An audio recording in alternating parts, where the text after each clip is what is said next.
Welcome to episode 142 of In Touch with iOS, a podcast that talks about iPhone, iPad, Apple Watch, and Apple TV and related technologies. I'm your host, Dave Ginsburg, and my co-host, Warren Sklar. He's back. How you doing, Warren? Much better. Last week was not a fun night again. I had to redo a sleep study that they messed up the first time. So This is much better. So yes, good to be here. Glad you're back. And then we also have returning guests here. We have Mr. Holden Depardo and Mr. Brian Depardo. Hi, guys. Welcome back to the show. Hello. Hey, guys. I'm glad you guys are back. It's been, I think we last did our show around New Year's Eve, I think, if I remember correctly. Yeah. And had a lot of fun. So we got lots to talk about this week. Apple never is quiet when it comes to stuff here. We'll be talking about some HomePod stuff, the iPhone stuff, and beta, and all kinds of stuff. Let's just dive right into it and jump into the news of this week. Mac Rumors is generally going to be our place to get some sources of some news this week, as always.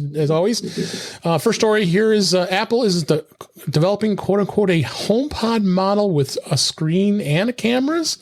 This was a report that was a couple days ago from Bloomberg's Mark Gurman.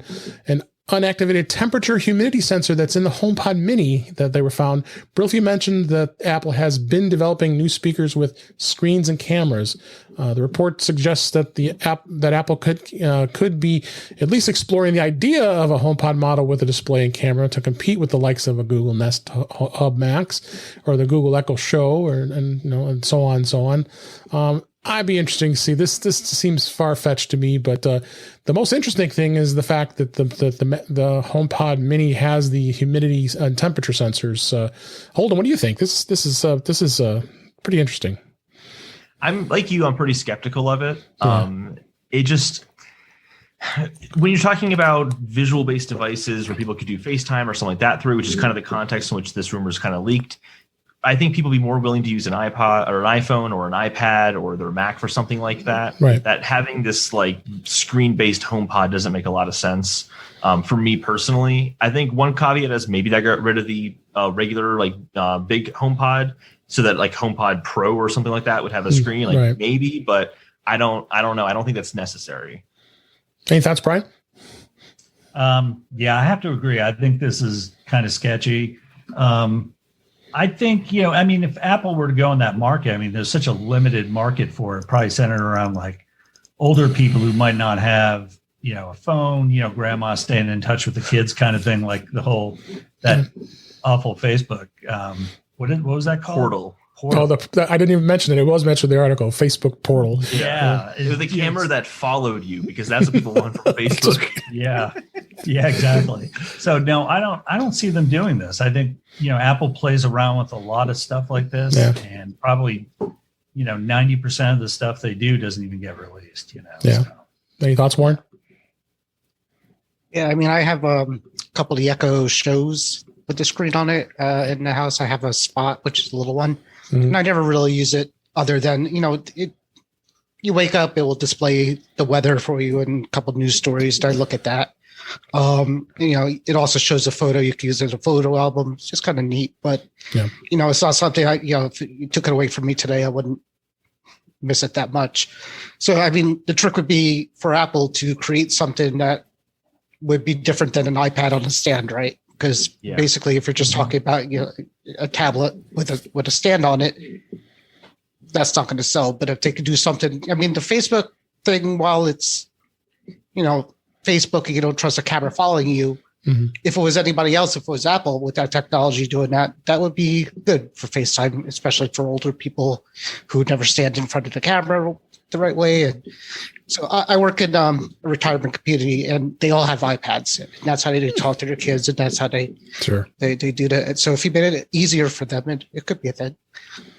Yeah, absolutely.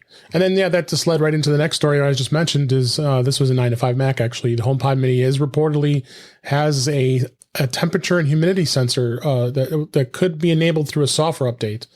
This was, again, according to Bloomberg, and it was backed up by analysis by iFixit, which I would definitely trust those guys. The HomePod Mini included a secret sensor that is designed to measure the current temperature and humidity of the room the HomePod Mini is in. And it seems like the sensor could be activated through a software update to provide new functionality to HomePod Mini users. And of course, various home kit products do exist that can already measure temperature. So this would be, quite an ideal thing for it to do. And then 9 to 5 has a picture from iFixit showing the sensor that iFixit found. So Warren, what do you think of this? I mean, people were talking that it would be good to have connected to a thermostat so you could control automatically the room. Yeah. But then again, most thermostats have sensor thermostat, the smart thermostat itself is basically doing that anyway. So, I'm not sure exactly what they would do with it. Maybe tell you if it's on fire or your house is on fire. That could be a good thing. I mean, the iPhone has it too. When it gets too hot, it tells you it's too hot. So somehow it knows it's hot. But I think there was a difference between an internal sensor and this is external. And that's what they were saying. This is measuring the outside of the device, where the iPhone measures the heat inside the device. Yeah. What do you think, Brian? Yeah, I think that Apple puts in chips that aren't activated, and that this could be something that's coming with the software update. Maybe it's something in a new version of iOS. They're anticipating features. They're thinking ahead because, they plan these products like way out in advance. So this just could be something that's going to lay dormant until Apple introduces something. It might interact with another product they haven't announced yet. So, yeah. And you Holden, what do you think? I was quite frankly a little confused about this. I wasn't certain what the purpose was, but he brought up that earlier today, I think we were talking about it, that you might have zoned heating in your house, and one part of the house you might want to be different temperatures, so it can kind of help with measuring that, and then that might offer a kind of greater utility for putting HomePods around your house. Just kind of that one extra thing of you want to put them around your house, not just so you talk to Siri, but so it can measure things in your home. It kind of extends beyond just the music and kind of lives up to the home part of HomePod. But we'll just kind of have to see. I mean, it's possible they never do anything with this. I mean, I feel like we've found sensors in products before that haven't been used. But I can't recall any off the top of my head. I'm just I think that's happened. I'm pretty sure. It was an iPod Touch. It happened once before. That's right. An iPod Touch. Yeah. They added Bluetooth to the device itself, but didn't enable it till a year later. I think just an afterthought is what they should have done with the HomePod and the Mini is made a mesh router system out of them. And I don't understand. Yeah. They discontinued Airport. They discontinued their routers right before the mesh, craze took off. Yeah. And I was so sure that they were just going to get into that with these devices. And it makes so much sense. I mean, you have all these Apple devices that's all over the house. Right. They also said at that time too, we're going to get rid of the airports because there's just no longer innovation we feel like we can contribute to. And then mesh starts to kind of blow up in the homes. Yeah. Right. And so they want all these, and now they want all these Apple TV could have been one. All these devices are just sitting around, could just mesh throughout your house. And I think they missed the boat on that one. Yeah. Absolutely. Totally agree. I agree with that. And then next story here, Apple may pay Samsung Display over reduced OLED iPhone 12 mini panel orders. Samsung Display could be paid by Apple over lower than anticipated OLED panel orders due to slow iPhone 12 mini sales, according to the industry observers. And an event that's happened a few times before. Apple enters into agreement with its supply chain partners, secures optimal pricing for components, and sometimes this involves contracts where Apple guarantees a minimum number of units to be ordered, and occasionally it cannot meet those requirements. And I know, Brian, you are a proud owner of an iPhone 12 mini. I'll give you the first dibs on thoughts of this. It's tragic. I just, I tried to help them out by buying one. So, but I have to say I'm a little bit surprised that it's not selling better than it is. I got one. I was looking for something that was smaller. I didn't want to go down to an SE. And And I wandered into Best Buy one day and saw it and thought, wow, this is like really the perfect size for me. And when I went to go pick it up at the Apple store, he was doing, the transfer of the SIMs and all that other stuff. And he kept saying to me, you can return this if you want. And I'm like, yeah, I know. He's like, okay, just letting you know, you can return it. And I'm like, that's nice. Okay. That's not a good sign. Yeah. He's like, are you sure you want to do this? Like, no one buys these, man. You're the only one. So I'm surprised. Yeah. I am. I think Apple might be a little surprised as well. Yeah. Holden, what do you think? That phone is tiny. I have not been able to hold one in my hand, and I got a big hand, so. I'm used to the 10R, so like that's kind of the size that like I would go for that myself personally. I'm not super surprised it's not selling as well, because I think that when someone's buying an iPhone 12, whether that's mini or Pro Max, I don't think price is a deciding factor for them. I think the size of the screen is. If price was the deciding factor, they would have gone for an 11, they would have gone for a 10R, they would have gone for an SE. So by the time you get up to the iPhone 12 mini, it's more about what's the phone I want to hold in my hand. That's the case with me. Yeah. What do you think, Warren?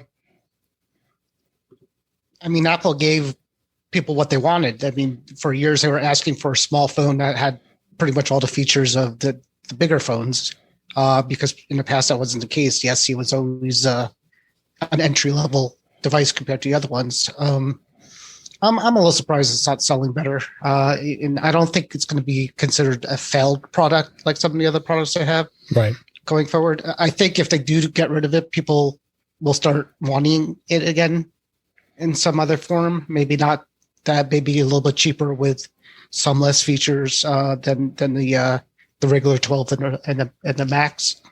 Again, it's too small for a lot of people, but some people like to, it's not. I mean, it's a good phone. It's the same phone as the other 12s, so it's just a size, like you were saying. I mean, some people just don't like the form factor. I also don't think Apple's going to cry about the money they have to pay to Samsung. I'm sure that's not a lot of money. Yeah, I think that's pocket change for them. Yeah.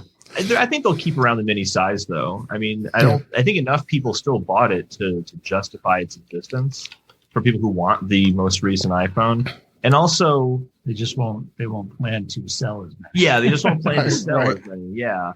But also, I think they might make more money now on the regular sized iPhone 12 because they get to charge $100 more than they did for the 11. That's true. So they sell less of these minis, manufacture less of them, and they sell the normal one that sells more for more money. I feel like this is still a beneficial thing for Apple's bottom line. Yeah, absolutely. Next story, Mackie rumors. Apple has updates the iWork apps for iOS and macOS to version 11. This was a couple days ago as we record this. Apple today updated its suite of iWork apps designed for iOS and macOS to version 11, introducing a number of new features and tweaks to improve the functionality. On iOS, Pages, Numbers, and Keynote now feature on-screen keypads for entering exact values for text, spacing, table size, and more. Plus, there's a feature for adding or removing objects or tables from selection by tapping or dragging across them.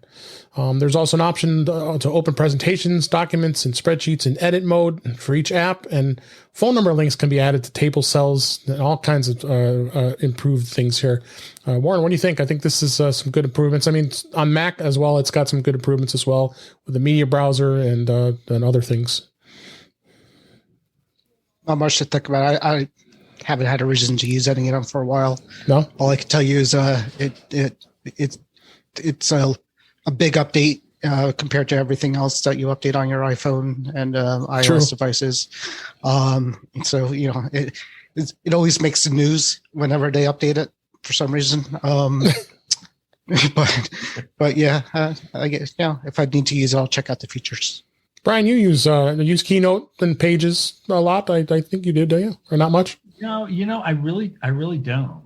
They're good apps, The Pages app for iPhone, I think, is a little disappointing because it doesn't scale text very well. Yeah. Even like Microsoft Word, you can go into a mobile mode where everything is much bigger and easier to read, but unless the iWork app does that. The Pages for iOS does that, and I just don't know it. I hadn't checked it. Holden, it's been a long time since I've even used it. Do you use them at all, Holden? I use numbers sometimes. If I'm doing research on something, I'll just kind of use that to store some stuff, but I don't really use them a whole lot. Yeah. If I want to write, I use Ulysses or the Notes app or like Notion for notes. I don't know. I don't really use them that often. Yeah, I'm surprised you guys don't use Keynote as much. There's a lot of people really like Keynote, especially over PowerPoint. They did. It is significantly better. Oh, yeah. And they added the option to be able to view presenter notes in Mac in the current slide, next slide. So they did a better job with that. I haven't had a chance to look at that yet, but I'm going to be looking forward to that when I do have to do presentations. So, but good stuff. This was a big story this week. This is in Mac Stories, which of course is renowned for having shortcuts. The recently created shortcuts links were currently broken. iCloud links to shortcuts broke sometime in the past 24 hours, which was about a day or two ago since we record this. Instead of opening the Shortcuts app, allowing users to install a shared shortcut, tapping a shortcut link displays an alert with a message, "Shortcut not found," explaining that the link may be invalid or the shortcut may have been deleted. Based on their internal testing on Mac Stories, the issues appeared to affect all shortcuts linked created before the yesterday when this was posted. This was a big, huge deal. I mean, Mac Stories, if everybody doesn't know, is a great site. Federico Vitici and crew have just some great content on there, and they have almost 3 years worth of shortcuts and a shortcuts archive that they keep. So, needless to say, they were panicking. They did contact Apple, and then Apple did respond back to them late that day, saying we are aware of an issue and where previous shared shortcuts are currently unavailable. So they're going to fix it as quickly as possible. But breaking news, this hit a couple hours before we recorded this. This has been fixed. Apple did fix the shortcuts problem. I'm not sure what happened, and there isn't really much of a reason what happened, but interesting. Well, what'd you think, Warren? I thought this was an interesting story that this happened. Yeah, I saw the story, and I have one or two shortcuts that I use all the time that I think were broken before this. So I didn't know if it was this was my problem or something else. You know, they sync across devices, so I have an iPad and the iPhone, and I created a shortcut on one, and it works on my iPhone, but it doesn't work on my iPad. So then I thought maybe this had something to do with it, but probably not. Yeah. Anyways, it's fixed, so yeah, not much else to say about it. Brian, Holden, what do you think? Do you guys use shortcuts? Pre-COVID, I used a couple I had made to because I picked my kids up from school. So I had a shortcut that would text them, let them know based on location about when I would be there to pick them up. So I would run that when I left work every day. But other than that, I'm not one that's tinkering with shortcuts all the time or trying to automate. I want to start playing with them more. It's just finding the time. I just don't have the time. Find the time to do it. Yeah. Do you tinker with them all, Holden? Yeah, so I have one pretty intricate shortcut. Did I ever tell you about this? You sure did. I basically, whenever I want to add an item that I need out of my grocery list, I have a shortcut for it. It asks me what section of the store it's in, and then I tell it what name it is, and it puts in the reminders app and then sorts it based on location in the grocery store. So when I get to the grocery store, I can just look at my Apple Watch and scroll through, and everything's just sorted the way I need to. Nice. It's super, super long, but it works good enough. It's okay. But it's sharing them is a huge pain to begin with. It is. Yeah. It is. Well, the folks at Mac Stories are very happy. Federico is very happy it's working again because they were in panic mode, and as based on all the tweets they were sending out. Yeah, I think Apple rebooted iCloud, and it's. I think that's what happened. Yeah. You just smacked the top of the server and started. Did you turn it off and on again? Yeah. It's like the IT crowd. Did you reboot it? Yeah, exactly. I always like these feel-good stories about iPhones and being damaged or dropped somewhere. This was a 9to5 Mac. iPhone 11 Pro survives a 30-day dive in a deep freezing lake. There is a video on this out here. It's insane. It said when this was published a couple days ago here. Actually, it was actually today as we record this. 2 weeks ago, they reported an iPhone surviving a 6 months at the bottom of a lake. This was another story. Now, a new story shows an iPhone 11 Pro that survived a 30-day dive in a deep freezing lake in Canada. On CTV News reported that a woman was celebrating her 50th birthday in an ice fishing spot on Wasukiel Lake in Saskatchewan. So it's mighty cold in Saskatchewan, I would think, when she accidentally dropped her iPhone 11 Pro into the lake. She said she had her phone on her knee. It tends to blow up. I go grab it. It tends to go down. There it goes. So they couldn't get to it. So then they waited 30 days later, went back, found a magnet of some sort. They knew exactly where where it was fell. She was able to retrieve it. It turned back on and charged. It sat in that lake for 30 days. I just makes me even more proud of me being an iPhone owner by something like that happening and it surviving. What do you think, Brian? This is crazy. I think Angie got real lucky. She sure did. That it is amazing. Like I'm always like, when things are like quote unquote waterproof or whatever, it's like I'll take a shower with my Apple Watch and I'll freak if I'm in there too long. Me too. I won't even submerge my watch. So now that I know I can lay at the bottom of a lake, frozen lake for 6 months, You'll still be scared of the shower though. Yeah. I think I'm good. But wow, that's an incredible story. That's a real. Yeah. There's a video too. I haven't had a chance to watch the video yet, but there's the links in the show notes. You'll have to watch that. Check it out. What do you think, Holden? The same thing. It's just crazy. It's crazy for sure. I do have this what's the opposite of a silver lining?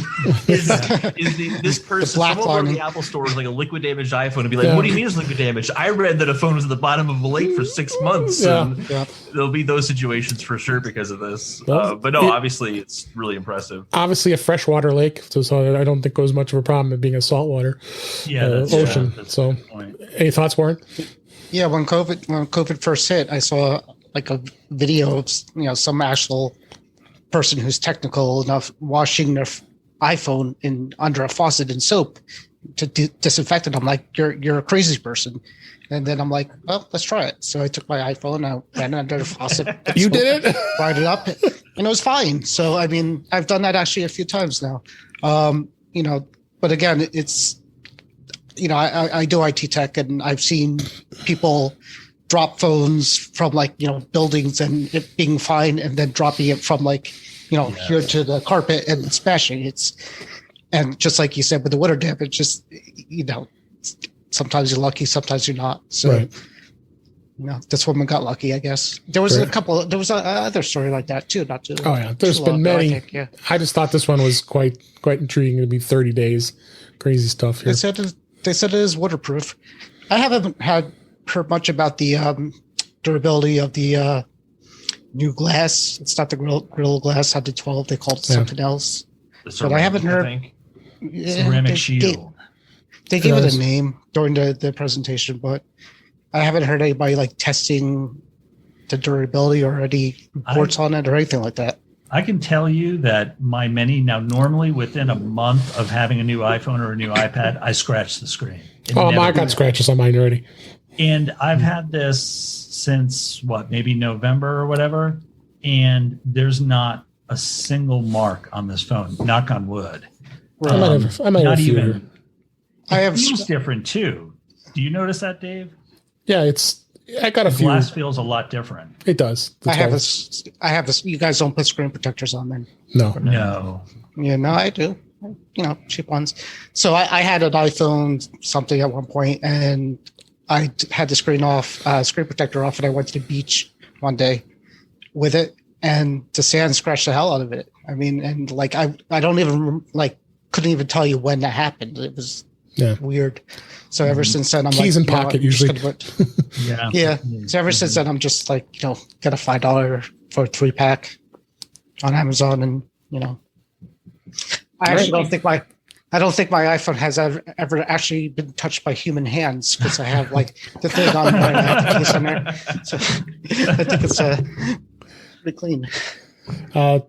Next story here is iPhone 12 Pro Max is among the best smartphones of 2021, says Consumer Reports. It is. Warren and I can both agree to that because we both own it.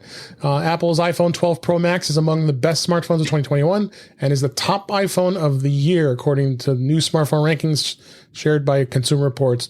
They're the fast 8 to 14 processor, OLED display, camera technology, and 5G connection earned it one of its top slots. Consumer Reports recommending it over other options because of the longer battery life. I will definitely attest to that. And larger display and the 2.5 x zoom camera.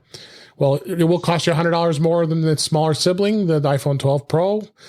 It will pack several more hours of battery life, a slightly larger display, and the zoom. So, yeah, I don't think you have to say much else to know that we will definitely attest to it. So, all I could tell you is, every year I say when a new one comes out, I'm not going to get it because why would it be better than what we have now? It's the best, and every year they get us. Every year they're like, they do something that makes us want to get it. So that's why I'm on the trading plan. Now, hopefully this year they don't do anything like, leave it exactly the same so I don't have to buy it. Yeah, just like we did the iPads. We stayed with our 2018s. Well, those were exactly the same, pretty much. There was like one difference between the two, but it wasn't worth it. What do you think, guys? Holden, what do you think? I mean, better version of best phone ever is now the best phone ever. So I mean, it's not super surprising. I have a 10R. I've been very happy with my 10R. I did feel at launch that kind of urge to buy it because the 12 is just really, really nice overall. This is the 12 Pro Max, of course, but just 12 in general is just so nice. I'm very tempted, but I'm holding out still. I'm holding out. All right. Brian, any thoughts? You're still happy with your Mini? I think they misspelled iPhone 12 mini in the headline. That's what I think. Due to the slightly reduced battery life from the other models, the 12 mini is the best iPhone of the year. I will say this. The battery life on the mini does suck. Does it really? I mean, is it as bad as they say? I mean, it lasts all day. I will say that. And that's all I needed to do. But it's around maybe 20%.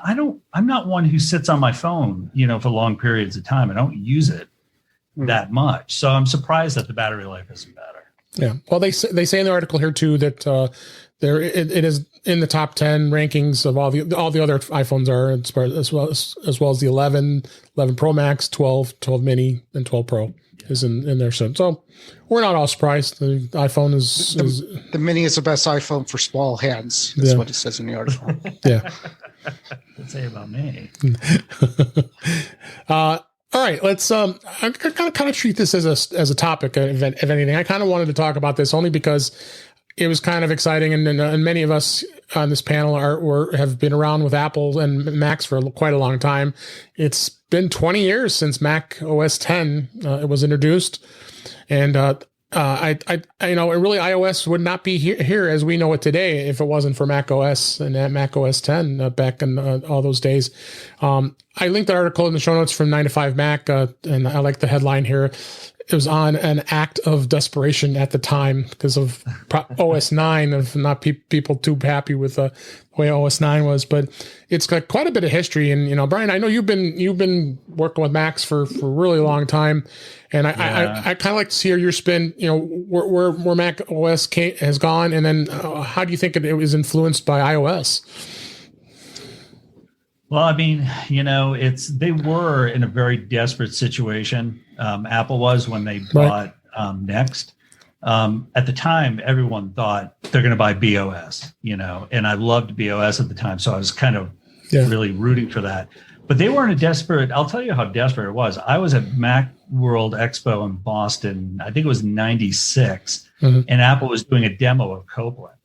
And it literally, in a 15-minute demo, it crashed about 6 times.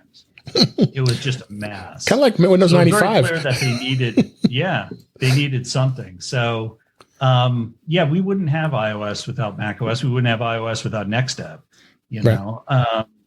And I think that, if you remember the early days of OS 10, where you click on a menu, wait 10 minutes, and it finally drops down, it's come a long way. But I think that iOS has really led the way for the more recent versions of Mac OS. Yeah, I think so. I think it really has. Warren, how long have you been part of the Apple world for quite a long time? I don't know how far back you went. Thinking about. I think I was right between Leopard and Snow Leopard. Yeah, I think you and I were right around the same time when we started being Pretty. immersed in Apple, like I am. But I remember playing with OS 9, OX, whatever they called it, and not being kind of confused when I looked at it the first time, because I started with DOS and then Windows 3.1 and then 95 and did that whole thing. But yes, my first one was I got a Mac Mini. I think it was the first Intel version of the Mac Mini. Core Solo. It was something like that. I think it was the first one. Yeah, that was horrible. That was one of the very first Mac Minis. That was so bad. But it was at the time it was for me. At the time, it was great. So so I started from there, and now now here we are. Like it, obviously. Now, Holden, what do you obviously had been in as long as we have, but would you have any thoughts with Mac OS and iOS? Yeah, I mean, Mac OS is just, or Mac OS 10 even, has just been the way I've been using Macs pretty much my whole life. I mean, right.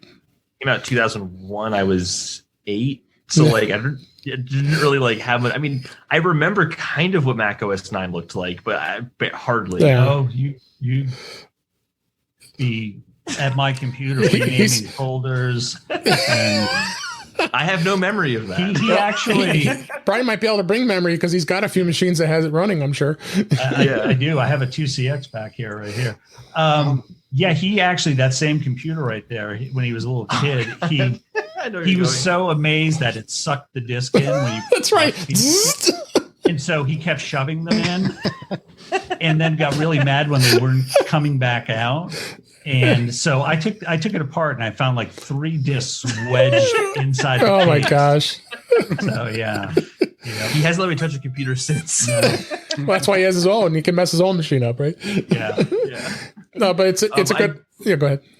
Going back to Mac OS 10 though, I really do remember Lion as kind of the first time that Mac made that jump to being like iPhones and iPads, to bringing the gestures in, and that's full screen. That's when I think I really started to really like Mac OS a lot, apart from just being a computer I had to use. Right. That was kind of the first one for me I really enjoyed. And the App Store too came out, that update. It was like 30 days after or something like that. Like there was a delay. Snow Leopard was the first one with the App Store. Yeah, you're right. Right. Yeah. And that, it was announced like when they announced Line, I think. There was some sort of alignment there. That's my memory of it, I think.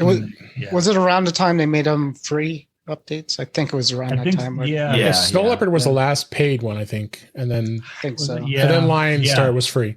Lion was free. That was one of the best Steve Jobs moments, is when he got on stage and said, we're selling, I think it was Leopard. There's the basic edition for $129. There's Enterprise for $129. There's that was hilarious. And the Ultimate Edition, all the features for $129. Yeah, compared to what Windows was doing. Go for Ultimate. Yeah. Every year he's paying $129. Yeah.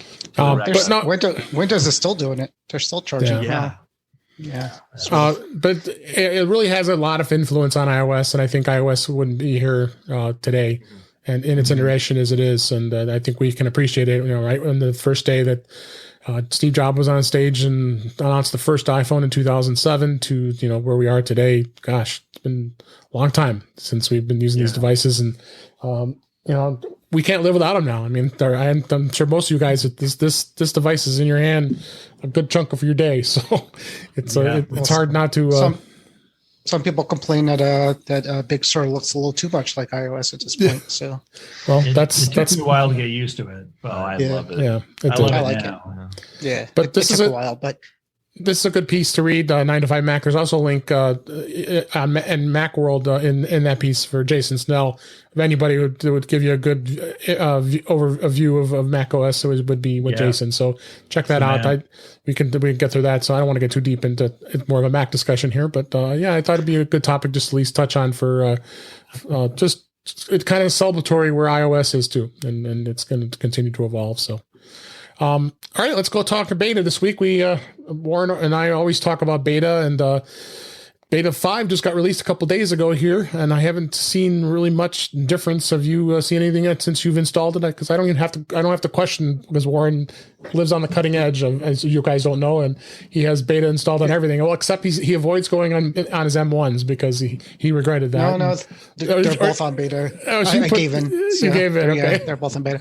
But I mean, I wouldn't even call it living on the edge anymore. I mean, this beta has to be more polished than anything else. It's kind of crazy that they're not releasing this thing to the public, especially this whole, the whole mask and watch thing is just. I've been using it for the last 2 months. This first beta came out, and they were like the best 2 months of my life. I mean, with compared to having to take off my mask every time. So, I mean, they didn't make a big deal, but news outlets made a huge deal over it.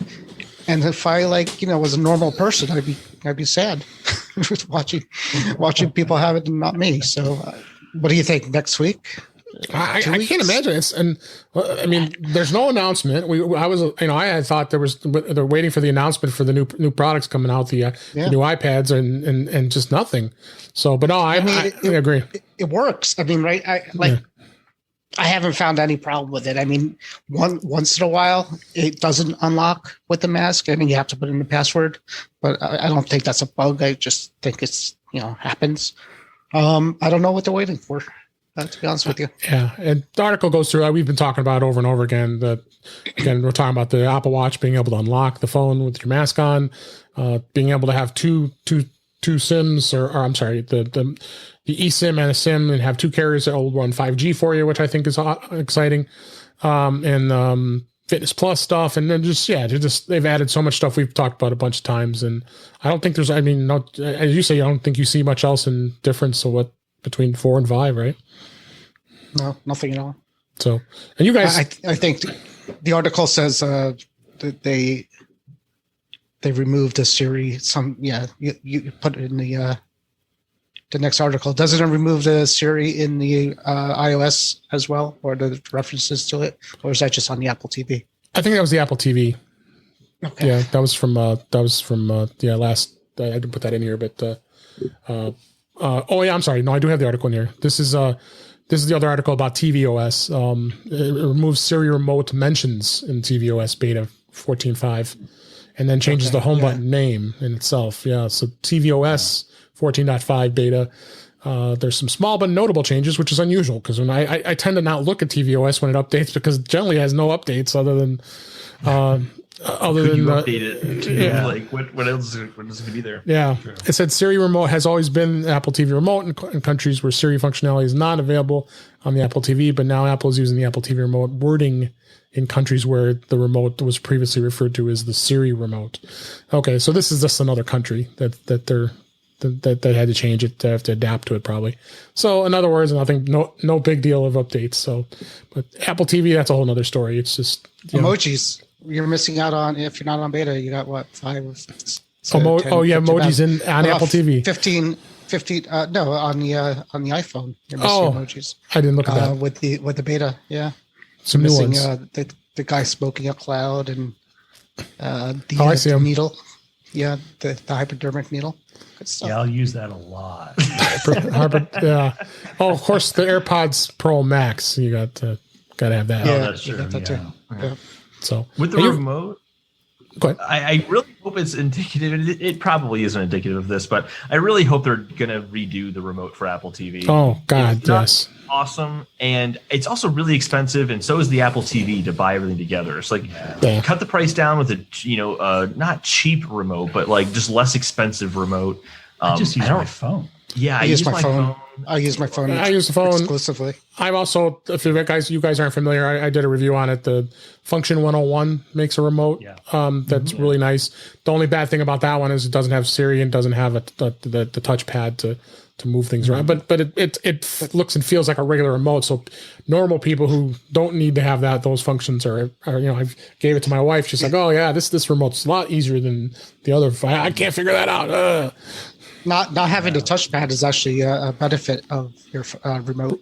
Right. That you hit it. And, I end up touching it all the time when I'm not trying to touch it. I ended up breaking the remote like 2 days after I got the Apple. Oh, is that why you guys don't use it? Yeah, and I kept saying to the kids, "It's really fragile. It's glass. It's got a glass. Don't touch it." And then I break it. Well, if you gave it to Henry, he would have broken it in like 30 seconds. So, all right. Well, that's all we pretty much have for beta this week. Like I said, let's hope they come out with stuff here. I also put in here Watch OS 7.4. I don't think did you see anything on Watch OS? Same thing, right? Nothing earth shattering, right? no blood pressure. Yeah. No. Nothing huge. They activated the hidden chip in the watch that I don't know about. That's watching me sleep or something stupid like that. Exactly. Next topic I wanted to bring up is blocking spam calls, and boy, it has just been god awful. I'm assuming you guys have been experiencing the same thing as of late. God, I mean, it's constant. I mean, I must get 5-6 calls a day, whether I want to extend my warranty or if I want to. Or my electric bills, I'm paying too much. Or the Marriott. Do you get the Marriott's calls? I haven't got those. No. I get your friend referred us to you. You want to stay at a Marriott? Oh, and I'll be all over that. Yeah, exactly. Yeah. So I'm getting 5 today. You guys might not be able to do this, but I just do the whole turn off unknown callers. I know you guys can't do that. Because of work, I can't. Yeah, work I can't do that. It's the greatest. I do love to leave voicemails for Dad, though. That's like, "Hi, Brian. We are calling from car company about your car warranty." I leave that voicemail all the time for Dad. I have dozens of voicemails. Yeah, same. So, but T-Mobile has, as my preferred carrier, since I use them, has that thing called Scam Shield. And it does a pretty good job for the most part, but there's still quite a few that slip through. There was an article here I put. It's not that good. It's gotten better. I mean, but it's not. It could be better. But there was an article here I put in the show notes here about that they did announce as today as we record this the first U.S. wireless provider that's managed to complete deals with all the wireless networks to implement full number spoofing and spam call protection for its customers. With the partnerships in place, they had completed the implementation of the stirred/shaken standards that are in place to combat these illegal caller ID spoofing. Because, oh my God, the spoofing is just off the charts. It's just crazy. T-Mobile is now able to authenticate calls with its wireless and network providers that represent 98% of the wireless customers in the United States. So, you ever get a call from yourself? I don't know for myself. I get a prefix. I got myself once, yeah. And I answered, I'm like, why am I calling me? and they probably said, we're going to extend the warranty for you. Probably. Unlikely. So, I mean, the app has gotten better. And the nice thing about T-Mobile is compared to AT&T and Verizon, who's charging for it each month, if you want the advanced features, $4 a month, they're actually now offering it for free. They're including it with your plan. It does help, and I do see Scam Likely all the time on it for the most part. You also could get a service like Digits, which allows you to get an alternate number that you could give out. I had to cancel that. Because I am getting calls. I was getting more. I got one call that was intended for me and about 2,000 that was intended for Ashley, the previous owner of this phone. The phone number, yeah. So there's other options. There's other options. So, but you guys just you block. You said you block all your unknown callers. So I guess I can't call you. So if I call you, I'll go right to your voicemail. If you send me a voicemail, I'll respond to it. I'll look at the voicemail. All right, cool. But you guys don't do anything else special. You just let it go. I just take the pain. Ignore them if you don't know the number. Well, that's the problem. Like you said, for us, you and I, for work, we can't just, especially when. But if it's a local number, for something that's in the area, it is. But sometimes all the spam likely calls from me are all in my area. Yeah. Right. They're all like almost my phone number. They're like 2 or 3 digits off from my number. The same extension. I did have the unknown callers turned off, so I would get unknown callers. I had the benefit of having a Chicago number, but living in Rhode Island. So anytime I saw 224, I'm like, it's a spam call every time. Well, I got Or 847, so Dave. Or Dave, yeah. well, I'm 847, so I don't even think I don't have the app installed, A7 installed. I should put it back on. yeah. So I just good information. We'll let everybody know out here. So, next topic I wanted to bring up is anybody use the do you guys use the app Reflector? It's a great screen sharing app on the Mac that you could share your iPhone very easily. I don't know if you've ever been used that before. No, I haven't seen it. I haven't heard of it before. Oh, really? I love this app, and I've used this for years, doing a sharing of your iPhone or your iPad through AirPlay onto your Mac. It creates an AirPlay way. It's kind of like what you would do with your on the Apple TV. And so Reflector hadn't updated it in a number of years, and especially the fact that they didn't have a version for M1. It was Intel only. So finally they updated it with Big Sur support, and it's got new device frames and more. We got an article in 9to5Mac that's going over reviewing it. I'll also put a link in the show notes to purchase it. It's not terribly expensive. You can get a $17.99 for the Mac version, and they also have a Windows version, believe it or not. So you can buy a unified license. And it'll work on either Windows or Mac. And not that I would ever want to use it on Windows, but too often. Or use Windows. Or yeah. If you're not, like I said, like it says in the article, if you're not familiar with it, it's a popular app that allows you to mirror and stream content connections from your iPhone, your iPad, and mirror to display. And so for demonstrations, it really works out really well for how it works. And they did optimize it for the Apple Silicon on the M1 Max.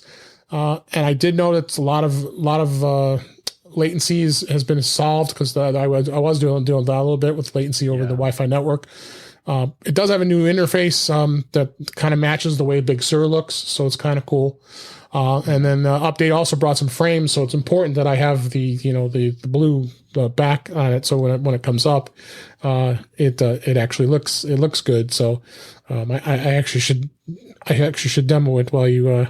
I don't know if it'll crash and burn here if I try to, but anyway, and also, like I said, it's cross-platform, so it'll also work with Google Cast and Miracast devices too. It didn't do that before. It was strictly AirPlay. So if you have to stream things like an Android, God forbid, or a Chromebook or any other types of devices, you can now do that as well using if you wanted to mirror a Mac using Miracast, you could do that if you wanted to. So it's a cool app. Again, the link's actually in the article. It's like I said, $17.99, and you can update it. They don't, for the amount of cost it is. They don't really offer much of a discount if you were a previous version customer, which is fine. I mean, $18. Well, it's only $17 or whatever. Yeah, so. I think I can live. So I'm surprised you guys hadn't seen this before, and I'm glad everybody whoever wants to actually do a demonstration, especially. You might want to show your family member something on the iPhone. It's so much easier than let's sit around the phone and look at it. Where you could just, if you have an Apple TV, you could do it too. So, I used something like this years ago. I don't think it was the same one, but I was teaching a class on something with the phone and used that to do it. And it worked well. It might have been the same one. It's been around for a while, right? You said? Quite a while, and it's also very popular in the education market. So it's definitely been around for quite a while. Yep. I think it's Air Squirrels. I think is the name of the company. If I'm not mistaken. Let's go to their site here, and yes, Air Squirrels is the name of the company. So check it out. I think it's a cool thing here. So. Let's go on another topic here. We actually had a listener send an email here at feedback@intouchwithios.com. She asked that she has an iPhone 8 and wanted to do an upgrade and asked, what would you think the best choice would be? So I gave her a suggestion. Originally, I said the iPhone 12 or the 12 Pro might be a good choice for you. But I think the iPhone SE might be an even better choice for you because if you don't want to if you're not looking to get massive upgrades and save some money, I mean, the iPhone SE basically is an iPhone 8, but it has upgraded innards, with the upgraded camera, upgraded processor. And I thought it would be good, and especially the fact it still has Touch ID, because a lot of people still love that home button, and having Touch ID that's still available to them. Brian, what do you think? I think it'll be a good suggestion. What would you suggest for somebody who has the iPhone 8? I agree with you. I think that another big plus is that the cases work. So if this person has iPhone 8 cases that they particularly like, yes, they can keep them because that's they true. work. I think the 7 and the 8 cases work. It's a smidge off, I think, and very little, if any. Yeah, because the camera's still there. Yeah. So I think it's really a good choice, especially, there are days definitely wearing a mask, you got Face ID. Apple Pay is so much easier with Touch ID than with Face ID. It is. So, especially when you drive through, you're like, oh, I got my Apple Watch. But yeah, exactly. But, my wife has an iPhone 8 Plus, and she's kind of at the point now where the battery's not great. Yeah. Does she get a new battery? Does she get a new phone? She doesn't really want, Face ID. So, yeah, I think it's a good choice. Well, what would you suggest if someone asked you go from iPhone 8? I would say, so I definitely see where you're coming from with the cases for the iPhone 8 and all that. I'm a huge proponent of Face ID. I think Face ID is awesome. It seems like my dad has all sorts of problems with Face ID. I never have any problems. It is flawless. I never think about unlocking my phone anymore. Faces a lot. You change faces all the time. And so I'm a huge fan of Face ID. I think for me, it makes Apple Pay easier. But I think that if you're looking for comfort and kind of not changing and rocking the boat too much, the SE is obviously the more affordable, better option. But if you want to, get something I think more seamless, I think the iPhone 12 is still especially the iPhone 12. Yeah, if you want to help Apple out and buy an iPhone 12, he loves his mini. Yeah. What would you do? What would you do, Warren? I agree with Holden. Right, Holden. Which one's Holden? Yeah, that's right. Yeah, that's right. Yeah. I think the Touch ID phones look antiquated at this point. The screen itself is not as nice. Obviously, they're not using the OLED screens. I mean, I would suggest they still sell the 11s, right? Yeah, at the Apple Store. Yeah. Mm-hmm. So that's probably a better bet. The size is good. The price is probably about the same as the SE at this point, or close to it. I'm just not a fan of the button anymore. You get more screen with the Face ID. Mm-hmm. Absolutely, right. Yeah. So split 2 and 2, huh? Seems like it's so much harder. just get the 12 mini. It'll all be good. I made the suggestion only because the basis of they may still like the 8 and don't like change. But I would say the second option would be the 12 or the 12 Pro, which would be very similar, but having a better camera. Yeah. 12 Pro, obviously, we get the 3 lenses. So, all right. The 11's a good phone too. I mean, absolutely. My son had one, and it's a good phone. Another listener sent in a question about how do you change your default photo settings from HEIC to the most compatible? That's always been a challenge. Whereas, I mean, I don't mind it because I think it's close. Of course, it's high efficiency is those files for your photos that are on your iPhone, so you want them to you want them to be that way because it's going to save space, especially for those of you who are space challenged. If you have a 64 gig or I have a 256, so I'm okay in most cases. But there might be sometimes you may just not want to do it because you might get into predicaments where you're in a pinch. You want to share the file, and what ends up happening is you share it with somebody either where it's through AirDrop, or if you share it with somebody on your computer, then it ends up in the HEIC format. And then sometimes on their computer, they don't have the option to be able to convert the file that easily, especially on Windows. You deal with that a lot. And they do have a plugin, but it's never that great. You end up doing a screen. I end up doing a screenshot of it using like Snagit or something. So the way to change it off and turn it off in the settings, you want to switch it over to not the high efficiency, is you go into settings under camera and then under formats, and then you can make the choice of set it to most compatible to favor the JPEG files. So then going forward, it will now be the full size formatted JPEG files. So it might take up a little more space, but at least you'll now have more compatibility is really what it is. if you want to have high efficiency, then you want to leave it. You should leave it set to set to not more compatible. So it keeps things in a better place here. And the new file, as I have here in the show notes, the new file format for images is much better in every way than the old JPEG format because of that reason. It gives better compression, fewer artifacts. You're going to have some better quality, especially if you have those of you who have the 12 Pro or the 12 Pro Max that also has the ability to shoot RAW. You're going to really be able to go even higher end, but I think most who are listening probably don't shoot RAW or will shoot RAW. So I think this is a good choice to being able to do that. And I also put in here, the only reason you might not want to use this is that it hasn't been implemented in every single service yet. So like I said, some places may not allow you to upload the photo, because if you upload it right from the phone to your to the service, it may not work, and you have to convert it. So I assume you guys, I leave it on HEIC. I assume you guys do too, right? I haven't changed the setting, but I've noticed at work, people send me pictures. I'm getting a lot more Me too. HEIC photos. Since we both do the same job, in different locations, that's what we deal with on a daily basis. You deal with that, Warren, when you're in your sport world? No, not really. I don't even know what my setting is. I can't tell the difference. I turned on RAW once and it scared me. I turned it back off. So it scared you. I don't really play with it. All the pictures look fine to me.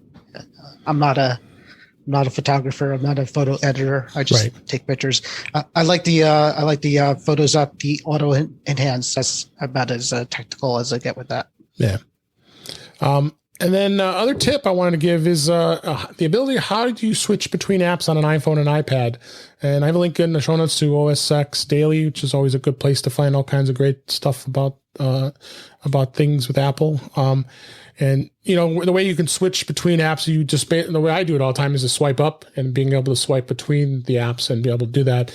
Once in a while, I don't know if you guys do it. I swipe up and then I want to close them. I know don't really need to close them because, but I know there's a lot of people out there who get really are kind of what's the word? A little crazy with Up in that. arms. Yeah, I love closing. I love closing my apps out. Okay.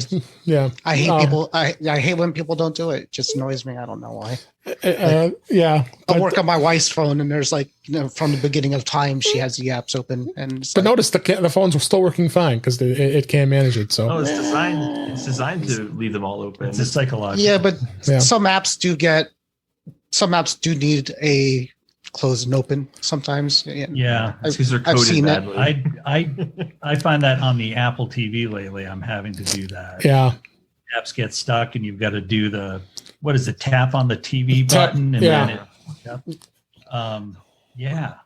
But 9 times out of 10, when somebody comes up to you, a user comes up and says this is not working, 9 times out of 10, if you just close it out and open it back up, it relaunches it right. So. I have been told that it actually drains the battery more. It's a myth. It's not. No, to have the I have open. Very first-party sources on that one. I'll just leave it at that. Fake news. Yeah. It is fake news. Yeah, it does not drain the battery. That's been an old myth for years. But really the nice thing about it is being able to switch to, and really the tip in mine was to be able to switch between apps. When you swipe up on your phone, you can then swipe left and right to move between the apps, and then you see which app you want to go back to, and you just tap it. So that's the nice thing about the app already being open, so that you want to just swipe up, go to it. Of course, you have the other option. If you went from one app to another, at the top left, it'll tell you what app is still available to you. Like you go from the browser to say Mail. It'll if you tap the link, you could tap at the top left, and it says Mail. You're gonna bring it right back to Mail. It has that too. So that's another way of being able to switch between apps. But this method is the way of just swiping up, and then you can swipe left, swipe right, get to where you want. But Warren will never have his apps open, so he won't be able to do this. So, is it the same with the home button, or did they change it to the swipe up? Well, because of the home button. Yeah, on the older phones. On the older phone, you still used to do the home button. Yeah, I thought you could do either on that one because they had added the gestures, or they didn't. I think you can on the iPads. Yeah, the iPads you can. Yeah, but if you do swipe up on an iPhone home button version, it'll just bring up Control Center. Right. Okay. Because control center is in the bottom as opposed to the top right. The top, Right, yeah. right. That's right. There's no top swipe. All right, and then the time is winding down here. I just wanted to bring up one app that I saw here. This actually, I linked over here to 9to5Mac because it gives good information about it. Opera, which is a alternate browser that's out there, launched a modern redesign for its minimalist iPhone and iPad browser. They did a major update to this, and then I guess it used to be called the Opera Touch iOS browser. I didn't even realize that. It's now rebranded to just Opera. The latest version is all the redefined UI, modernize things. Well, I guess we needed to do that. It's not a bad design. They did a new color palette. They made some changes to the light and dark modes, the private mode, and it's not a bad app. But again, I'm always been partial to Safari. I still continue to use Safari on my iPhone. But the other browsers are on there too. I mean, Google Chrome, Microsoft Edge has gotten a little better. And Firefox, I've used that once in a while. I got that on there too. And but I got to have all the browsers on it because you want to try them and see how they go, how they work. But honestly, Edge actually doesn't work too terribly bad on iOS compared to. I haven't tried it yet. I switched as soon as they let you switch to defaults. I switched to Edge. And did you? I have one or two things, like we get an email from work every day to do a COVID check-in. Oh, right. And for some reason on Safari it errors out, but on Edge it errors out, but Safari works. So I think there's still some coding differences in them that they have to work out. But for the most part, I like the way how it syncs. It syncs across all devices, including Windows if you have to use Windows, which you can't do with Safari. Absolutely. Yeah. No, and it works with and for work too. For us especially, decide we want to use a browser to be able to access some of the work resources. Microsoft Edge browser is de facto because it's Microsoft and keeps us compliant. So, but the Opera, I have not had a chance to really check it too much, but they are spouting that it is it is lightning fast. If you look in the description of their on the app, it's another alternative for browsing, and I'm glad Apple's really become a lot more not so bad with the locking things down to Safari when you do have an option to use other browsers. So, all right, I think Opera. That's been around forever. I've used Opera forever. 20 years ago. Yeah, for sure. So. All right. I think we have come to a close for this week's episode. Appreciate everybody listening. Let me go ahead and close us out and wrap up for this week. That's a wrap for this week. Please send your comments, questions, and suggestions to our email address, feedback@intouchwithios.com. You can follow us on Twitter @intouchwithios. You can subscribe in your favorite podcatcher, including Apple Podcasts. You can also find us on the Amazon Echo. I even tested it today and said, Echo, play In Touch with iOS latest episode. And it opened it up in Amazon Music, because we're on there as well as radio.com and many others. But better yet, go to our website at intouchwithios.com, where all the links to all the ways to listen to us are there. I am Dave Ginsburg, and you can find me on Twitter @DaveG65. And Holden and Depardo, thanks for being here this week. We really appreciate it. Where can people find you? I am on Twitter @Holden Depardo. It's like my personal account. And then I'm also on a video game podcast called Respawning Fire, which is @Respawning Fire. And I'm also on another Apple podcast called Networked, which is just @Networked Podcast on Twitter. Yeah, I've been listening. You guys got some great stuff. And keep up the great work. And as you see, a lot of fun doing podcasts. You got 2 of them. I'm doing like 4 of them. So maybe 5. Warren thinks I'm crazy because I do too many podcasts. He has a limit, so that's why I don't. I could do as many as I want, but I have a hard stop at 2. Is what I have. So and then Brian, any place where everybody can find you, or you just I'm exclusive to your podcast, Dave. Nice. IT professional, appreciate and we're good friends, so I really appreciate you being here, and you as well. Appreciate it. And Warren, what's been going on in Mac to the Future? It's been kind of busy this week. Yeah, it's all the same stuff, but I usually use this time to thank the guests. Definitely Brian and Holden. Thanks for coming. And was I on the show last time when they were on? No, I remember that. Yeah, you were busy. Away. You might have been away for the holiday, so we So I had to keep my weekly schedule. So then Holden and Brian were. That's fine. I always say don't. No. Well, you weren't last resort before, and you weren't this time. I invited you, and you graciously accepted. So I really appreciate it. I always tell you, do not stop a show for me. Keep going because I'm never reliable in that way. But thanks, guys, for coming. Thanks for being here. And next week we'll have Jeff Gamet back on the show. So I always like always having Jeff because he's kind of become a regular guest here. So again, appreciate everybody listening. Thanks. I hope you enjoyed the show, and we'll talk again soon.